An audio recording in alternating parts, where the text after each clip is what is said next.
प्रवासात आहे, कोणी ओळखीचं नाव दिसलं तर मग मी त्यांना को होस्ट करते, नाही तर मी आहेच आहे. हं? चालेल चालेल. ओके. वाञ्छाकल्पतरुभ्यश्च कृपा सिन्धुभ्यैव च पतितानां पावनेभ्यो वैष्णवेभ्यो नमो नमः. नमो विष्णुपदाय कृष्णपृष्ठाय भूतले श्रीमते भक्तिवेदांत स्वामिनिति नामिने नमस्ते सरस्वते देवे गौरवाणी प्रचारिणे निर्विशेष शून्यवादी पाश्चात्य देशकालिने. जय श्री कृष्ण चैतन्य प्रभु नित्यानंद श्री अद्वैत गदाधर श्रीवासादि गौर भक्त वृंद.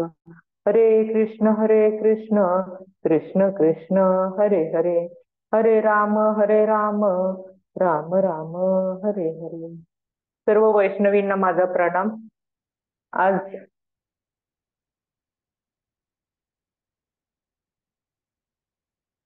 आज अध्याय 13वा क्षेत्रज्ञ विभाग योग प्रकृती पुरुष आणि चेतना यातला श्लोक नंबर 12 आज आहे. आज आपण त्याचं विवेचन पाहणार आहोत. श्लोक वाचते. अध्यात्म ज्ञान नित्यत्वम तत्वज्ञानार्थ दर्शनम यज्ञानमिति प्रोक्तम अज्ञानम यदतो अन्यथा. म्हणजे ह्याचा अर्थ असा आहे की आत्मसाक्षात्काराच्या महत्वाचा स्वीकार करणे आणि परम सत्याचा ज्ञानात्मक शोध हे सर्व ज्ञान आहे असे मी घोषित करतो. या व्यतिरिक्त जे काही आहे ते सारे अज्ञानच आहे. आता कालपर्यंत आपण श्लोक नंबर 8 ते श्लोक नंबर 11 याच्यामध्ये सगळ्या गोष्टी पाहिल्या. म्हणजे नम्रता कसं, निरहंकार कसं, अहिंसा, सहनशीलता वगैरे ह्या ज्या गोष्टी आहेत त्यातले गुण आहेत ते सगळे पाहिले की अध्यात्मज्ञान येण्यासाठी किंवा आत्मज्ञान होण्यासाठी आपल्याला कोणत्या गुणाची आवश्यकता आहे, त्यासाठी जे केलं पाहिजे ज्ञान मार्गात येण्यासाठी त्याचं आपण सर्व वर्णन पाहिलं. आज आता आपल्याला हे जाणायचंय की पहिल्यांदा आत्मसाक्षात्कार म्हणजे अध्यात्मज्ञान म्हणजे काय. आता ह्याच्यामध्ये आत्मसाक्षात्कार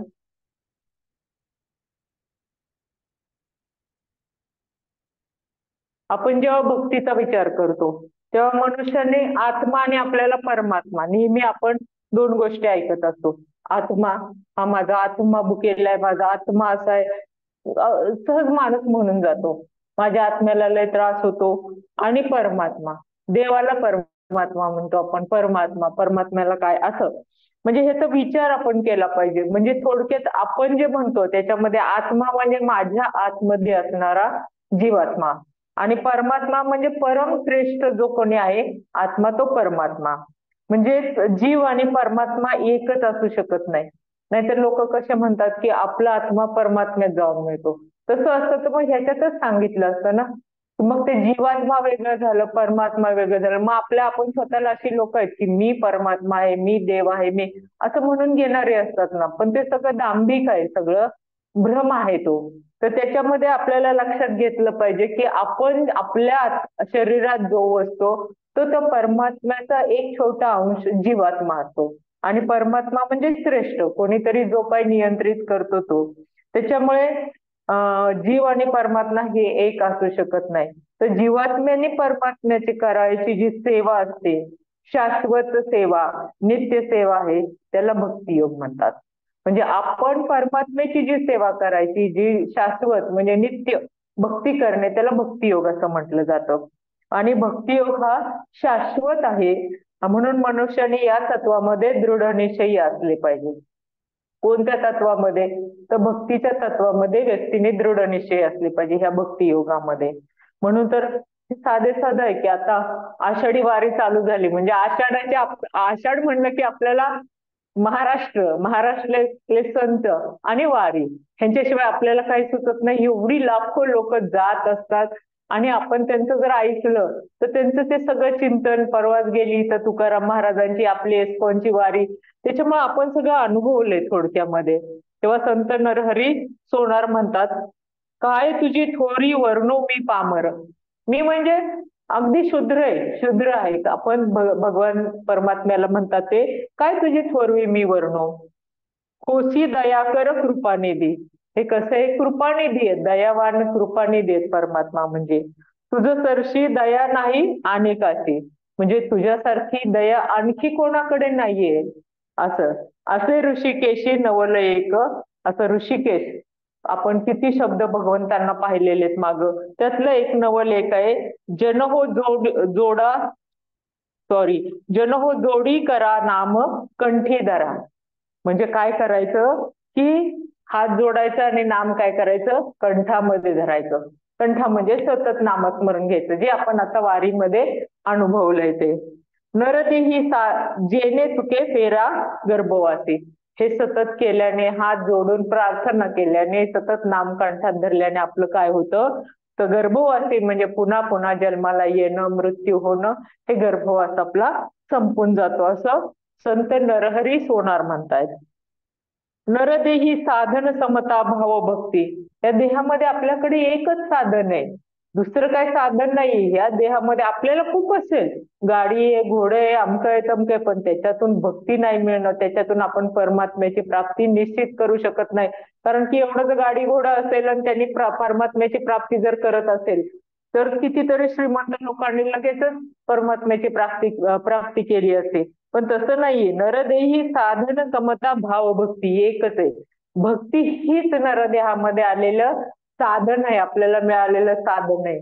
आणि ते साधन आपण करायचं, त्याचं नाव घ्यायचंय. ते कोणाकडून मिळालेलं नाही, आपल्याला मिळालेलं आहे, भगवंतांनी दिलेलं आहे. त्याच्यामुळे त्याचा वापर आपणच करू शकतो. निज ध्यास चित्ती संत सेवा. आपण काय केलं पाहिजे, निज ध्यास घेतला पाहिजे, म्हणजे आपल्या मनाने ध्यास घेतला पाहिजे भगवंताचा, असं संत सेना म्हणतात. काय की चित्ती संत सेवा, संतांची सेवा करणं हा निज ध्यास, म्हणजे सतत आपण घेतला पाहिजे ध्यास. गुरुपदी निश्चळ परब्रह्म पाहे. गुरुपदाशी आपण निश्चळपणे परब्रह्म पाहायला पाहिजे, कारण गुरुच आपल्याला परब्रह्माप्रती किंवा परमात्म्याच्या प्रती जायला मदत करतात, इतर कोणी करू शकत नाही. म्हणून गुरुपदी निश्चळ परब्रह्म पाहे, नरहरी राहे एक चित्ते. म्हणून म्हणतात, काय म्हणतात नरहरी सोनार, की एक चित्ताने राहायचं, गुरुची सेवा करायची आणि गुरुच्या सांगण्याप्रमाणे वागलं म्हणजे आपल्याला परमात्मा प्राप्ती होते. हे सगळे संत आपल्याला सांगून घेतलेले. आणि परमात्मा ही काय, ही अनुभूती जी आहे ना, परमात्मा ही जी अनुभूती आहे ती आपल्याला कशी मिळते, तर ती ज्ञानामुळेच मिळते. कुठलं ज्ञान, आता आपण समजा एखाद्या रस्त्याने चाललोय, मला पुण्याला जायचंय आणि तिथून वेगवेगळे मार्ग फुटतायत, तर मी काय करणार, विचारणार, मी रस्त्याचा मार्ग विचारणार की इथून कुठला मार्ग जातो, कसा जातो वगैरे, म्हणजे त्याला किती फाटे आहेत, कसं जावं लागतं. तर मग हे मार्ग जेव्हा आपण विचारतो तेव्हा आपण काय करतो, तेव्हा आड मार्ग टाळतो. आपण खूप जंगलातनं किंवा रेषापिसे मार्गे जायचं असं कोण टाळणार नाही. सरळ मोरगाव मार्गे जातील, पाटस मार्गे जातील, तेव्हा काय करतो, साधा आणि सोपा मार्ग आपण निवडतो. तेव्हा काय करतात की आडमार्ग टाकून सरळ मार्गाने जसे जावे त्याप्रमाणे सर्व ज्ञान मार्गाचा विचार करून आपल्या जे मार्गामध्ये येतात सर्व ज्ञान आपण जे पाहिले आतापर्यंत, अष्टांग योग सांगितलं, षड क्रिया म्हणजे षड आपल्याला जे सांगितलेले 6 मुक्ती मिळण्यासाठी, तर ते षटचक्रांचा पण आपण वापर करणं शक्य आहे का, त्या सगळ्या ज्ञान मार्गांचा विचार करून बाकी ज्ञान मार्गांना बाजूला सारून केवळ अध्यात्म ज्ञानावरच आपले मन व बुद्धी लावतो. अध्यात्म ज्ञानावर म्हणजे आपलं संसार हे पण एक मार्गच आहे, तर त्याच्यावर विचार न करता आपलं केवळ अध्यात्म ज्ञानावरच आपली मन आणि बुद्धी लावतो. कारण ज्याच्या बुद्धीचा निश्चय अध्यात्म ज्ञानाच्या दारात, म्हणजे अध्यात्माच्या आपण जेव्हा बुद्धीचा निश्चय करतो की मला आता अध्यात्माच्या पुढे जायचंय, शिकायचंय, त्याच्या दारात जेव्हा आकाशातील ध्रुव ताऱ्याप्रमाणे स्थिर होतो. ध्रुव तारा स्थिर आहे, तो हलत नाहीये एका जागेवरून. नेहमी उत्तर दिशेला दिशा ठरवायची असेल तर त्या ध्रुव ताऱ्याला बघूनच दिशा ठरवतात, कारण ध्रुव तारा हा आढळ आहे, उत्तरेलाच असतो, तो दक्षिणेला जात नाही, तर ताऱ्यांप्रमाणे फिरत नाही, हलत नाही, उत्तरेलाच असणार. म्हणून बुद्धीचा निश्चय करून ते आकाशातील ध्रुव ताऱ्याप्रमाणे म्हणजे एका स्थितीत स्थिर राहतो. की आपल्याला हे ज्ञान घ्यायचंय, अध्यात्म ज्ञान घ्यायचंय, तेथेच स्थिर होतो तेथे ज्ञान झाले म्हणजे मद्रूप झाले. भगवंत म्हणतात मद्रूप झालं. ते ज्ञानाला सुरुवात केली की मद्रूप झाले म्हणतात. जरी जरी ज्ञानाच्या ठिकाणी मन स्थिर झाले तरी झाले असता जी स्थिती प्राप्त होते, म्हणजे आपलं ज्ञानाच्या ठिकाणी जेव्हा मन स्थिर होतं तेव्हा जी स्थिती आपल्याकडे प्राप्त होते ती स्थिती ज्ञानाच्या ठिकाणी स्थिरता प्राप्त होण्याच्या वेळीच होते असे नाही.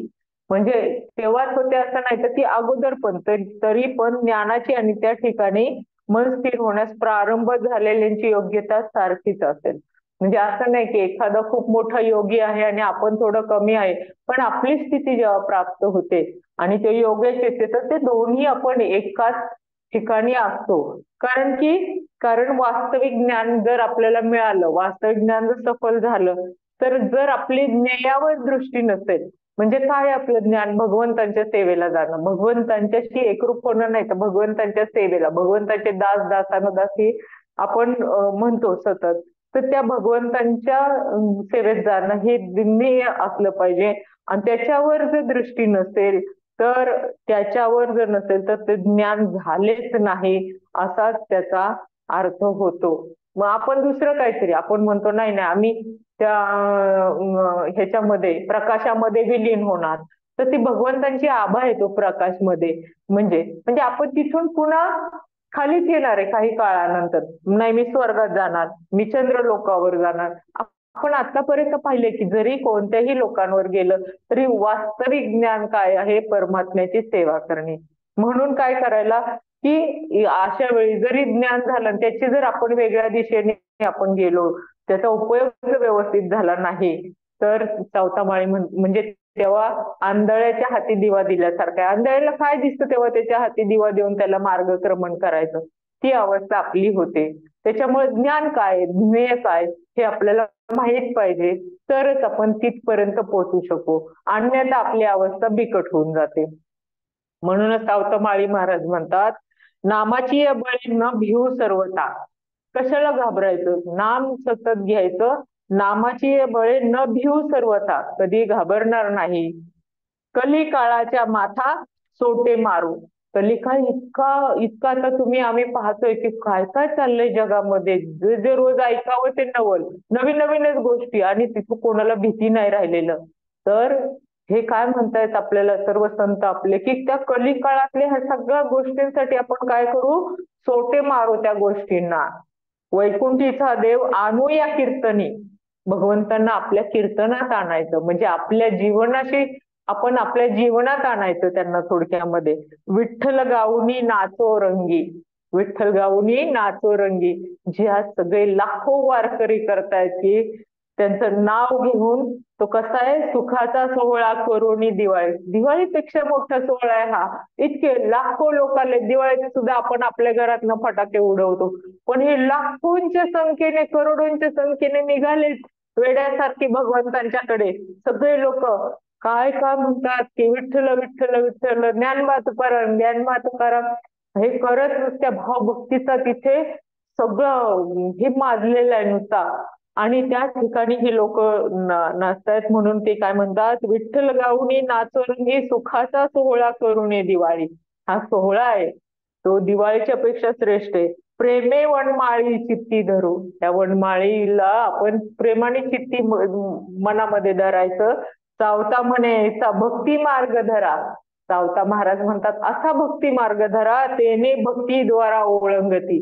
त्यांना तो भक्तीद्वारे आपले सेवा कार्य भगवंतांपर्यंत पोचले पाहिजे. ओळंगती म्हणजे सेवा, थोडक्यामध्ये सेवा करायचा असा भक्ती मार्गद्वारा की त्या भक्तीद्वारा आपण भगवंतांपर्यंत पोहोचलं पाहिजे. किती साधं सोपे सोपे शब्दांमध्ये हे आपल्याला संत शिकवून जात असतात. ते सावता माळी महाराज म्हणतात, समयाशी सादर व्हावे, म्हणजे जशी वेळ आहे तसं त्याच्या समोर जायचं आपण. म्हणजे आपण कितीतरी मराठी माणसं जैसे ठेविले अनंते तैसेचे राहावे, तसंच आहे हे. समयाशी सादर व्हावे, देव ठेविले तैसे राहावे. जैसे ठेविले अनंते तैसेच राहावे म्हणजे ज्याप्रमाणे वेळ आहे तसंच राहायचं, आणि जसं देव ठेविले तैसे राहावे. कोणे दिवशी बसून हत्तीवर, एखाद दिवस आपल्याला संधी मिळेल हत्तीवर बसायला. आताच आपण बघितलं विश्वचषक जिंकला, त्यांना केवढ्या मोठ्या गाडीतनं मिरवणूक काढली, काय त्यांचं स्वागत केलं. तसं कोणे दिवशी बसून हत्तीवर, कोणे दिवशी पालखी सुभेदार. एखाद दिवस आपल्याला पालखीत बसायचं मान मिळेल. हा, कोणे दिवशी पायाचा चाकर, एखाद दिवस काहीच नाही मिळालं तर चाललोय पायाने.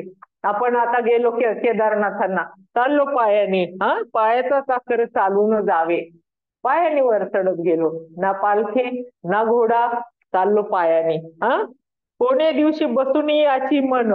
कधी कधी आपल्याला कामच मिळत नाही, आपल्याला नुसतं बसून राहावं लागतं, निवांत बसून राहिलं, काय करताय, निवांत आहे. तसं कोणे दिवशी बसून याची मन, कोणे दिवशी घरात नाही धान्य. आता तसं नाही, आता जरा गव्हर्नमेंट फुकट धान्य देतंय म्हणून सगळ्यांच्या घरी आहे. पण ही पूर्वी परिस्थिती होती की कोणी दिवशी घरात नाही धान्य, धान्य सुद्धा नसायचं घरामध्ये. लोक, मी एक ह्याची कथा वाचत होते त्याच्यामध्ये की तेव्हा ते मीठ भाकरी खायचे, त्यांना भाजी पण नसायची, मीठ भाकरी खायचे मीठ पाण्यामध्ये घालून.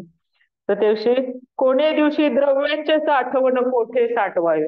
कधी कधी एवढा पैसा की ते कुठं साठवायचं. हा, पैसा संपत्ती जे पण काही असेल द्रव्य, ते एवढं की ते कुठं साठवावं असा विचार पडतो. हा, कोणे दिवशी यम येती चालून, कुठल्या दिवशी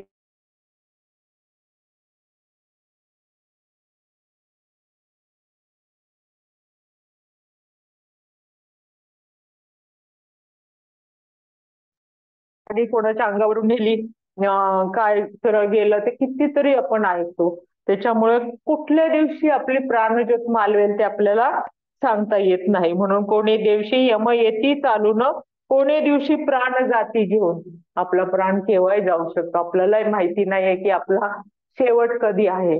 त्याच्यामुळे ह्या भ्रमामध्ये राहून उपयोगी नाहीये. तर आपला प्राण हा कधीही जाऊ शकतो. कोणे दिवशी प्राण जाती घेऊन, कोणे दिवशी स्मशानी जाऊनी एकटे राहावे. त्याच्यासाठी काय म्हणतात की एखाद दिवस जाऊन स्मशानामध्ये आपण एकटं राहायचं, की आपण काय आपली अवस्था, शेवटी आपण तिथूनच जाणार आहे, सगळे आपल्याला तिथंच येतात सोडवायला. तेव्हा कोणे दिवशी होईल सद्गुरूची कृपा. कधी कधी एखाद दिवस आपल्यावर सद्गुरूंची कृपा पण होईल. कोणे दिवशी चुकती जन्माच्या खेपा. त्या सद्गुरु कृपेने आपण भक्ती मार्गामध्ये लागलो आणि सतत भक्ती करत राहिलो, आपली भक्ती जर चांगली झाली, आत्मज्ञान झालं आपल्याला, तर आपल्या ह्या जन्म मरणाच्या खेपा सुद्धा चुकून जातील. कोणे दिवशी सावतेच्या बापा दर्शन द्यावे. सावतेच्या बापा म्हणजे सर्वांचेच आपला बाप विठ्ठल, तर त्यांनी आपल्याला दर्शन द्यावे, म्हणजे पांडुरंगा विठ्ठलाने. तर ते आपली अवस्था कसं आहे की आपल्याला ह्या सगळ्या व्यापातनं आपल्याला वेळ मिळत नाही. हे सगळं सावतामाळी महाराजांनी जे सांगितलं की हे आपली अवस्था अशी असते. तसंच चोखाबा महाराज सुद्धा काय सांगतात, चोखामेळा काय म्हणतात की आम्हा न कळे ज्ञान न कळे पुराण. आपल्याला लोक सांगतात पुराणात असं लिहिले, लोक आपण म्हणतो पुराणातली वाक्य पुराणात, म्हणजे आपल्याला ते कळतच नाही. ती भाषा संस्कृत वेगळी त्या काळची, आपल्याला ते ज्ञान कळत नाही. म्हणून ते काय म्हणतात, आम्हा न कळे ज्ञान न कळे पुराण, वेदांचे वचन न कळे आम्हाला. वेदांमध्ये काय लिहिलंय ते सुद्धा आम्हाला कळत नाही. आपण एवढे तज्ज्ञ नाहीये. त्यांची भाषा ते कधी काळाची घेत तर अपौरुषेय म्हटलं जातं, की ते कोणी लिहिले ते पण माहिती नाहीये. त्याच्यामुळे त्यांची भाषा कळत सुद्धा नाही, इतकी अवघड भाषा आहे. त्याच्यामुळे वेदांचे वचन न कळे आम्हा, आगमाचे साठी निगमाचा भेद. म्हणजे वेद आणि उपनिषद हे जे आहे ते खरंच कळत नाहीत. त्याच्यातला अर्थ कळायला त्यातलं तत्वज्ञानीच व्हायला पाहिजे. शास्त्रांचा संवाद न कळे आम्हा, या सर्व शास्त्रांमध्ये काय लिहिलेलं आहे काय आहे ते आम्हाला कळत नाही. योग याग तप अष्टांग साधन, ही जी साधनं सांगितलेली आहेत आपण अष्टांग साधनं, ती आपल्याला कळत नाहीत. न कळेची दान व्रत तप, आपल्याला दान काय द्यायचं असतं, व्रत काय करायचं असतं, तप काय करायचं असतं, खरंच माहिती नसतं. हे आपण ऐकून ऐकून जे काय थोडं, ते पण असं खरं ते व्यवस्थित कळतं असं नाही. म्हणून तो चोखोबा महाराज म्हणतात, चोखा म्हणे माझा भोळा भाव देवा, की माझा भाव भोळा आहे, की चोखा म्हणे माझा भोळा भाव देवा, गायीन केशवा नाम तुझे. आपल्याला सर्वात सोपं साधन दिलेले भगवंतांनी, ह्या मुखाने तुझं नाव घे केशवा, मी तुझं नाव ह्या मुखाने घेईल, एवढंच माझं भोळा भाव आहे, तो मानून घे भगवंता, असं आपण सांगितलं पाहिजे भगवंतांना, कारण आपल्याला ह्या गोष्टी करण्याच्या आपली कुवत नाही एवढं मोठं करण्याचं. आपलं दान काय असतं, व्रत काय, तप काय, किती अवघड असतात तप. आपण पाहिलेले प्रल्हाद महाराजांचं सगळ्यांचेच. त्याच्यामुळे आपल्या भागवतामध्ये तेच सांगितलेले, पण आपल्यासारख्या लोकांना ते कळणार आहे का? तेव्हा आपल्याला काय सोप्यात सोपा मार्ग आहे, तर गायीन केशवा नाम तुझे, एवढं सोपा मार्ग भगवंतांनी आणि आपल्या गुरुवर्यांनी सांगितलेला आहे, तो आपण केला पाहिजे. म्हणून तो भोळा भाव घेऊन आज लाखोंच्या संख्येने वारकरी पंढरीची वाट चालतायत आणि त्यांच्या मुखातून एकच नाव चालू असतं, रामकृष्ण हरी, रामकृष्ण हरी, ज्ञानबा तुकाराम, ज्ञानबा तुकाराम. म्हणजे त्याच्यामुळं काय होतं, ह्या सगळ्या सतत नामस्मरणाने, ह्या सगळ्या संघाने त्यांचा ह्या वाटेतील शीण हरवतो. म्हणजे सगळ्यात जो काही थकलं भागलेलं मन असतं, एवढे 20-20, 22-22 किलोमीटर ते चालतात रोजचं, त्याचं शीण सुद्धा हरपून. असं म्हणतात का की वारकरी कधी थकला? उलट ते आणखी जोमाने तिथून आले की कामाला लागायला लागते. ते म्हणतात ते आम्हाला टॉनिक असतं, वर्षभराचं टॉनिक आम्हाला वारीतून मिळतं, म्हणून कित्येक लोक वारीला जातात. तर ते वर्षभराचं फुकटचं टॉनिक घ्यायला जातात की ते भगवंत देतात त्यांच्या नावातून आपल्याला सगळ्यांना. म्हणून तर चोखोबा महाराज काय म्हणतात, माझा शीन भाग अवघा हरपला. मी जे पण काय काम करून ज्या गोष्टींनी थकलो आहेत, तेव्हा ते मागासवर्गीय होते, तेव्हा त्यांना ते सगळं शिवता ते भेदाभेद तेव्हा होतं, तेव्हा ते म्हणायचे माझा शीन भाग अवघा हरपला, विठोबा देखीला विटेवरी. विठोबा माऊलीला तिथे विटेवर पाहून माझा सगळा शीनभाग हरकला. अवघ्या जन्माचे सार्थक पै झाले, माझ्या अवघ्या जन्माचं सार्थक झालं. समचरण देखिले डोळे भरी. मी डोळे भरून त्या विठू माऊलीचे चरण पाहिले, त्याच्यामुळं माझ्या जन्माचं सार्थक झालं असं म्हणतात. चंद्रभागे तिरी नाचती वारकरी, चंद्रभागे तिरी नाचती वारकरी, विठ्ठल नाम गजरी आनंदाने. त्याचा गजर घेतात, विठ्ठल नामाचा गजर चालू असतो तिथे चंद्रभागेच्या तीरावर. सगळीकडे हे वारकरी वारीमध्ये जोर जोरात सगळे घेत असतात विठ्ठल नामाचा गजर. दिंड्या गरुड टाक पताकांचे भार, त्या सगळ्या वेगवेगळ्या दिंड्या, वेगवेगळ्या पताका, हे सगळं घेऊन चाललेले आहेत. होतो जय जयकार नामघोष, कोणाचा जय जयकार करत चाललेले आहेत, त्या भगवान विठ्ठलाचा, त्या पांडुरंगाचा, त्या कृष्णाचा, त्या परमात्म्याचा ते जय जयकार करत चाललेले. तो सुख सोहळा देवांची दुर्लभ, हा सुख सोहळा देवांना सुद्धा पाहायला मिळत नाही. इतका सुंदर सोहळा देव सुद्धा त्यांना पाहायला हा मिळत नाही. तो आपल्याला आम्हा तो सुलभ चोखा म्हणे. आपल्यासारख्यांसाठी तो सुलभ झाला आहे, म्हणजे आपण किती भाग्यवान समजायला पाहिजे की हा सोहळा आपल्याला पाहायला मिळतो ते. म्हणून तर ज्ञानदेव महाराज म्हणतात, साधू बोध झाला तो नुसरोनिया केला. म्हणजे साधू नुसतं नाही, जे सांगतात संत लोक, त्यांचं बोध म्हणजे जे आपण ते ग्रहण करतो, ते आपण ग्रहण केलेल्या गोष्टी ठाईचं मुराला अनुभव. त्यांनी जे सांगितलेलं आहे ते आपण ग्रहण केलेले, ते लिंबाच्या लोणच्यासारखं किंवा कुठल्या लोणच्यासारखं नाही का, लिंबू मीठ एकत्र केलं, साखर किती जसं मुरतं, तसं तो अनुभव आपल्या मनामध्ये ते त्याचं अस्तित्व राहत नाही वेगळं. लिंबाचं, मिठाचं किंवा मसाल्याचं आणि साखरेचं ते सगळे एकत्रच होतं आणि नवीन टेस्ट तयार होते. तसं ते ठाईचं मुरला अनुभव, कापुराची वाती उजळले ज्योती. कुठलं पण आपण काडे पेटीने जर समजा ज्योत पेटवली तर त्याचं तरी लाकूड शिल्लक राहतं, पण कापूर असं आहे की कापूर जळतो आणि तो स्वतःचं अस्तित्व सुद्धा ठेवत नाही, ते सर्व उडून जातो. म्हणून कापुराची वाती उजळलेली ज्योती, ज्याच्यामुळे ज्योती उजळल्या, ठाईच समाप्ती झाली जैशी. मोक्षरेखी आला भाग्यवी नटला, साधूचा अंकीला हरिभक्त. हरिभक्त कसं पाहिजे, जे साधू संतांनी सांगितलेलं आहे त्यावरती चालल्यावरती त्याचा मोक्ष म्हणजे आपल्याला गती प्राप्त होते. आत्मज्ञानाची गती, आपल्या शेवटची गती आपल्याला प्राप्त होण्यास मदत कोण सांगतं, तर हे साधू संत सगळेजण सांगत असतात, ते आपण ऐकलं पाहिजे. म्हणून ज्ञानदेव म्हणतात, ज्ञानदेवा गोडी संगतीच जनी. आपण काल परवा पण ऐकलं की कसं असलं पाहिजे सत्संगती, म्हणजे आपल्या बरोबर सत्संगती असेल तर आपल्याला गोडी लागायला वेळ लागणार नाही आणि आपण चांगल्या मार्गामध्ये राहू. त्यांनी काय होतं, हरी दिसे जनी वनी आत्मतत्वी. कुठं कुठं आपल्याला हरी दिसायला लागतो, जनामध्ये, लोकांच्या मध्ये, वनामध्ये आणि आत्मतत्वात आपल्या स्वतःमध्ये सुद्धा आपल्याला हरी दिसायला लागतो. म्हणून ज्ञानदेव सांगतात, हरिमुखे म्हणा पुण्याची गणना कोण करे. इतकं साधं सोपं आपल्याला करून सांगितलेलं आहे संतांनी. हे संत सगळं किती सोपं सोपं करून सांगतात. जनाबाई आपल्यापेक्षा त्या साध्या, त्यांचं काही शिक्षण झालेलं नाही, घरकाम करणारे नामदेवांच्याकडे त्या म्हणतात, त्यांना जेव्हा हे विठ्ठलाची प्राप्ती होते तेव्हा काय त्या म्हणतात, त्यांना झाली आता ते विठ्ठल काय आहे कसं आहे. त्या म्हणतात, देव खाते देव पिते, म्हणजे जे काही देवाने दिलेले तेच मी खाते तेच मी पिते. म्हणजे काय, थोडक्यामध्ये देव खाते म्हणजे जे सगळं देवाने दिलेलं आहे तेच मी खाते आणि तेच मी पिते. देवावरी मी निसते, हे पृथ्वी सुद्धा भगवंतांनीच घडवलेली आहे. म्हणून त्या म्हणतात, देवावरी मी निसते, देव देते देव घेते. हा व्यवहार पण कोण करते, आपण देणं घेणं, लोकांना देतो घेतो, त्याच्यामध्ये पण ती आत्मतत्व बघते, देव बघते. म्हणून काय म्हणते, देव देते देव घेते, देवाचं व्यवहार येते. म्हणजे कोणा देवाबरोबरच व्यवहार करते असं जनाबाई म्हणतात. देव येथे देव तेथे. देव कुठे आहे, देव इथं पण आहे, देव तिथं पण आहे.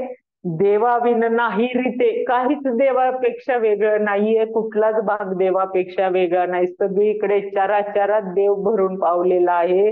म्हणून जनी म्हणे विठाबाई भरुनी उरले अंतरबाई. म्हणजे हे जे विठ्ठल आहे ते सगळं आत आणि बाहेर सगळीकडे भरून उरलेले. तेव्हा इतकं इतकं साधं सोपं आपल्याला संत सांगतायत की सगळीकडे परमात्मा आहे, सगळीकडे देव आहे. आपण फक्त त्यांना पाहायची आपल्या अवकाश आहे, त्यांना पाहण्यासाठी आपल्या गुरूंची कृपा आपल्यावर असली पाहिजे, आपल्याला तशी संगती मिळाली पाहिजे. आणि आपण ते जे सांगतात आत्मज्ञानासाठी, म्हणजे आज जे काय 3-4 लेक्चर्स आपण ते सांगितले सगळे भाव, ते सगळं झालं की आत्मज्ञानाची आपण पायरीवर येतो. त्याच्यामुळे कसं आहे की देव कसं आहे ते जनाबाई सांगतात, देव भक्तांचं अंकित. देव कसं आहे, भक्तांचं अंकित आहे. देव स्वतः वेगळं नसतात, ते भक्तांचं अंकित आहेत. म्हणजे ते भक्तांसाठीच कार्य करत असतात, की आपण सगळीकडेच ऐकतोय प्रत्येक लेक्चर मध्ये, देव भक्तांचं अंकित कामे त्यांची सदा करीत. देवच आपण म्हणलं नाही का, एकनाथांच्या घरी देव पाणी भरायचे, जनाबाईचं दळणं कांडणं सगळी कामं करायचे. देव कामे त्यांची सदा करीत, त्यांचे पडोने देऊने, त्यांच्यासाठी काही त्यांना कमी पडू देत नसायचे. भक्तांसाठी देव काय कमी पडू द्यायचे ना. होय रक्षिता आपण, आपलं रक्षण पण तेच करणार. जनी म्हणे भक्तिभाव देवदास ऐक्य जीव. मग भक्तिभाव असा आहे की आपला जीवात आपण देव आपण सगळीकडे पाहायला पाहिजे, ऐक्य पाहायला पाहिजे, जीवाचं आणि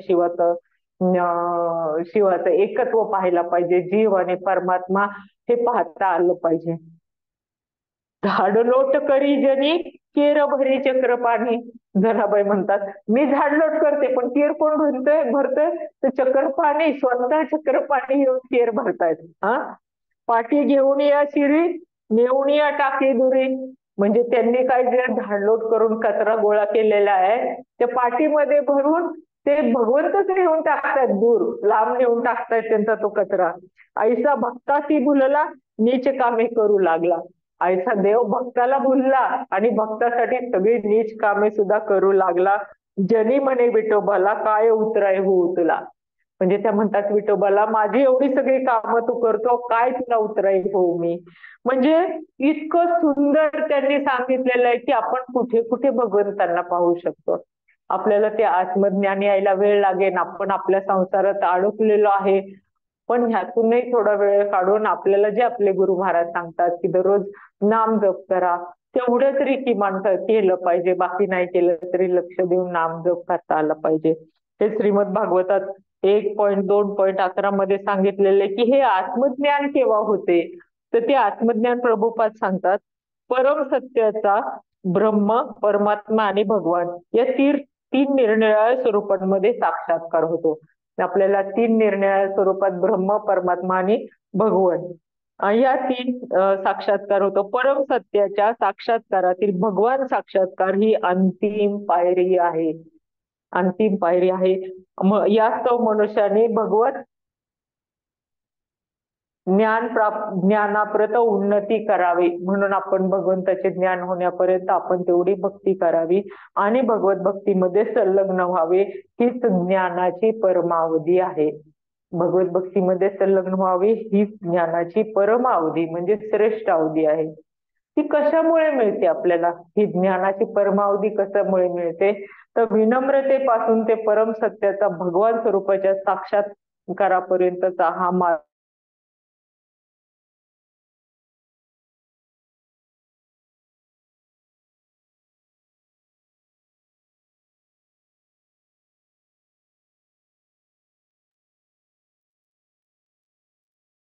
पहिलं काय सांगितलेलं आहे? तर विनम्रता सांगितलेली आहे आपल्याला.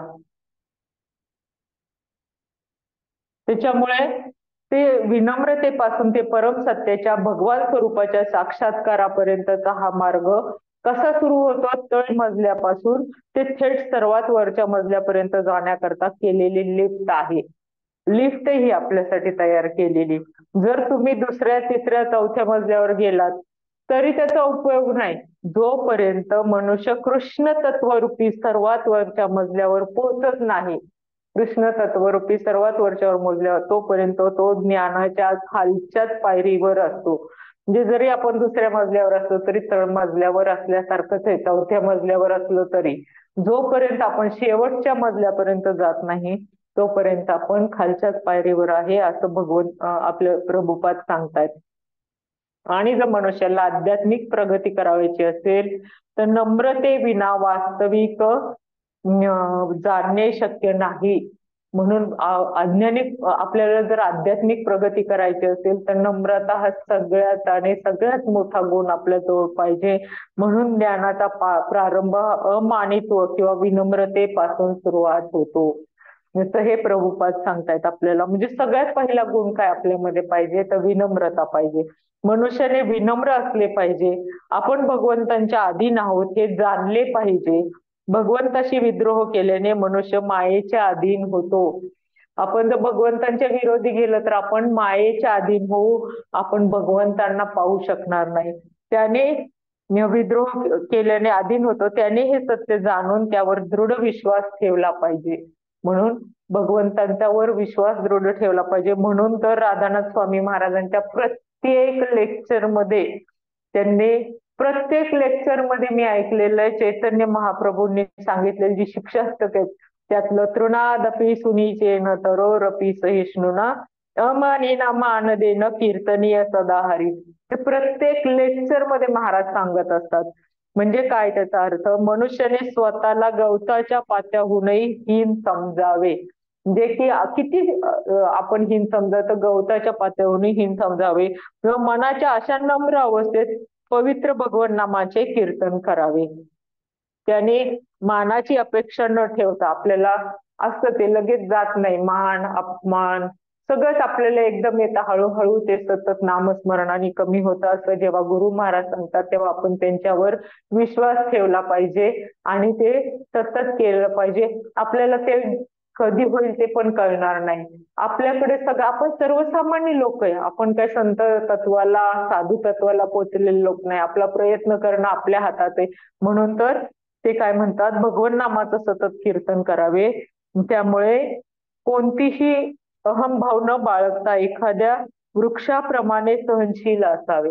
वृक्ष म्हणजे उन्हाळा पावसाळा काही असू दे, वारं असू दे, ते निश्चल उभे असतात. ते कुठं हलतात का? पाऊस आला म्हणून मी कुठं छत्री घेऊ का, कुठे जाऊ, तसं असतंय का? किंवा ऊन पडलंय म्हणून त्यांना कुठे जाता येतं का?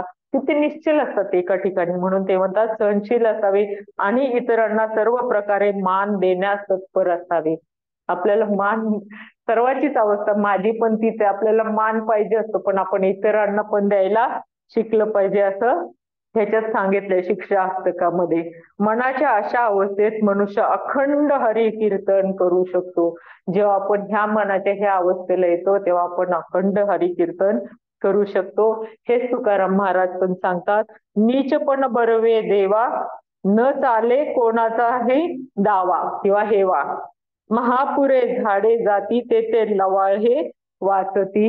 येता सिंधूच्या लहरी नम्र होता जातीवरी. तुका म्हणे वाळ, तुका म्हणे कळ, पाय धरिला न चाले बळ. म्हणजे काय त्याचा अर्थ आहे की नम्र भाव, लहानपण केव्हाही चांगले. कारण त्या स्थितीत आपल्याशी वैर कोण धरत नाही. बारक्या मनुष्याशी कोण वैर धरते? मोठं असेल, त्यांच्या त्यांच्या ताकदीचं असेल तर एकमेकांशी वैर असतं. ते बारकं असेल, लहान असेल तर त्यांना काय विचारायचं? त्याचं कोण ऐकते, त्याचं काय चालतंय असं लोक म्हणतात आणि पुढे जातात. त्याच्यामुळे तुकाराम महाराज म्हणतात की नीचपण बरवे देवा, की लहानपण चांगले, त्या स्थितीत कोण आपल्याशी वैर धरत नाही. नदीला जर महापूर आला तर आपण पाहिलंय की महापूर आल्यावर झाडं उन्मळून जातात त्या पुरामध्ये. पण ती लवाळ, त्या ठिकाणी जी लवाळ असेल, लवाळ कोणी पाहिलं असेल तर पाण्यामध्ये उगवलेलं असतं. ते लवाळ असं खाली झोपून जातं. ते काय निघून जात नाही लवाळ कधी. किती पाण्याचा मोठा लोंढा असेल तरी लवाळ झोपून जातं. त्याच्यामुळे झाडं उन्मळून जातात पण लवाळ तग धरून राहतात. त्याप्रमाणे सागरात उसळणाऱ्या प्रचंड लाटा पोहणारा नम्र झाल्याने त्याच्यावरून निघून जातात. पोहणारा त्या लाटेच्या बरोबर लढायला लागला तर तो त्याची स्वतःची शक्ती हरवून त्याचा जीव जाईल, पण तो पार करू शकणार आहे. पण त्या लाटेच्या बरोबरीने चालायला लागला तर ती लाट निश्चितपणे त्याला काठावर आणेल.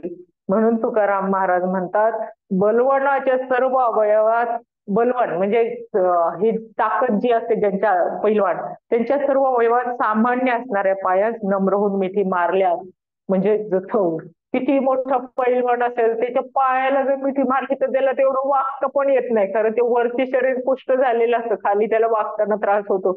मिठी मारल्यास त्याचे बळ काही चालत नाही. म्हणून तर ही नम्रता हेच मुख्य वर्म आहे. म्हणून तर आपण पाया पडणे म्हणतो, की त्याच्या पायाशी नम्र होणे ते त्याच्यासाठी आहे की त्याला पण तितकं वाकावं लागतं. आणि त्याच्यामुळे ही नम्रता खूप महत्वाची आहे असं हे आपले सर्व साधू संत सांगतात. हेच आपल्याला प्रत्येक लेक्चर मधून राधानाथ महाराजही सांगतात. हेच आपल्याला शिक्षा हस्तकांमधून चैतन्य महाप्रभूंनी सांगितलेले. म्हणूनच तुकाराम महाराज म्हणतात, लहानपण देगा देवा मुंगी साखरेचा ठेवा. काय आहे? ऐरावत रत्न थोर त्याची अंकुशाचा मार, ज्याचे अंगी मोठेपण तया यातना कठीण. तुका म्हणे जाण व्हावे लहाना ऊन लहान. अरे पांडुरंगा, तू मला लहानपण दे का? कारण मुंगी हा प्राणी सर्वात लहान आहे बघा, किती बारका असतो आणि तिला साखर खायला मिळते. सगळ्या डब्यांमध्ये सुद्धा कुठेही जाते मुंगीला, कुठेही एक कण पडलं तर तिथे लगेच मुंग्याची रांग लागलेली असते. मग पहा, लहानपण देगा देवा मुंगीला साखर खायला मिळते. आणि इंद्राचे वाहन हत्ती हे 14 रत्नांमध्ये श्रेष्ठ आहे, मोठे आहे. जी 14 रत्न समुद्र मंथनातनं मिळाली त्याच्यामध्ये ते मोठे आहे. त्या साखर कुठं खायला मिळते? त्याला काय मिळतो? अंकुशाचा मार त्याला खावा लागतो. त्यावरून सिद्ध होते की ज्याच्या ठिकाणी थोरपण आहे, मोठे आहे, त्याला अनंत यातना भोगाव्या लागतात. तुकाराम महाराज म्हणतात, म्हणून देवा माणसाने लहानापेक्षाही लहान व्हावे, अत्यंत नम्र व्हावे, हे चांगले. म्हणजेच आपल्याला ज्ञान होते, म्हणजेच आपल्याला गुरु पण ज्ञान देतात, आपले संत सगळेच ज्ञान देतात. नम्रता आल्याशिवाय आपल्याला ज्ञान मिळत नाही. म्हणून आपण काय केलं पाहिजे? आत्मज्ञान जर पाहिजे असेल तर आपल्या अंगी नम्रता बाळगली पाहिजे आणि अज्ञानाला दूर ठेवलं पाहिजे.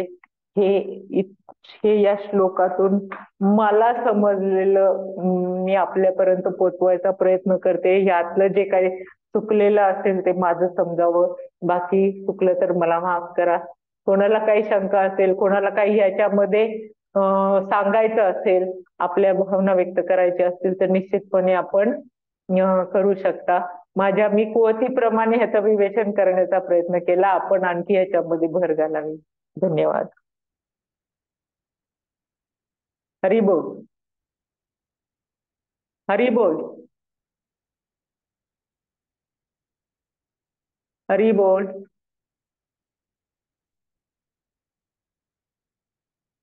आनंद गोपी माताजी. हरे कृष्ण माताजी. हरी बोल. हा माताजी ट्रॅव्हलिंग मध्ये आहेत, म्हणजे ड्राईव्ह करत मला होस्ट केलंय माताजींनी. बर बर.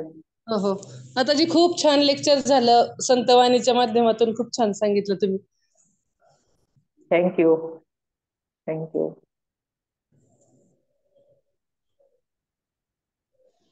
हरी बोल. एक मिनिट में अनम्यूट करते सगळ्यांना. हो हो. हा हा.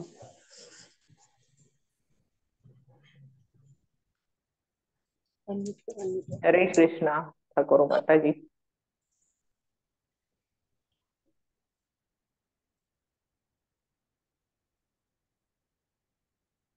नाही होत का?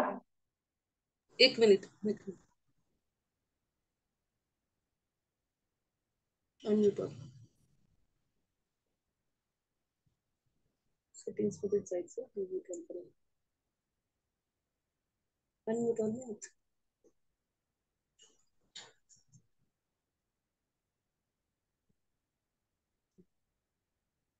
अनम्यूट रे.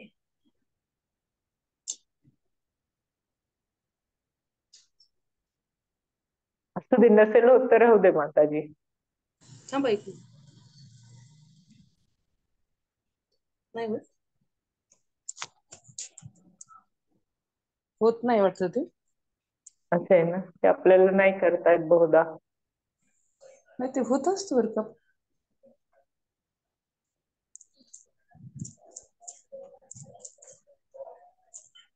झालंय का? राज अनम्यूट ऑल कर बरं. अनम्यूट ऑल कर. झालं का?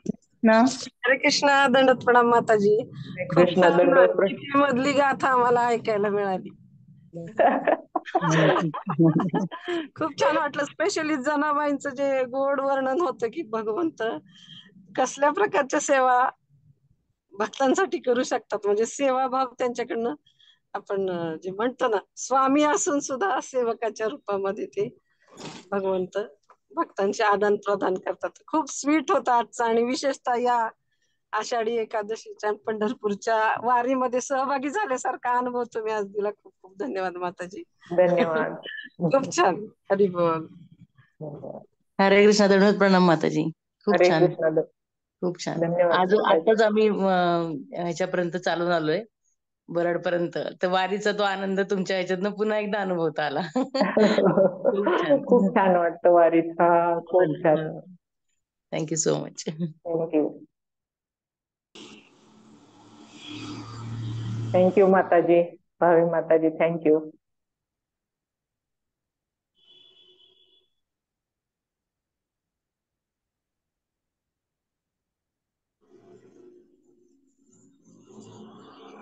थँक्यू साबळे माताजी. अलका अलका माताजी. हरी बोल. हरी बोल. हरी बोल, हरी बोल. हा, थांबायचं का? हा, कुणाला सर्वांनी काही प्रश्न नसेल तर थांबू शकतो आपण. हो हो हो. सर्वांनी उद्या पुन्हा 2 वाजता जॉईन व्हा. उद्या पुढचा श्लोक आहे. सर्व खूप छान आहे. सर्वांनी उद्या पुन्हा 2 वाजता जॉईन व्हा. धन्यवाद. थँक्यू. रामकृष्ण. पंढरपूरला नेऊन पोचवलं संतांच्या वाणीने. थँक्यू.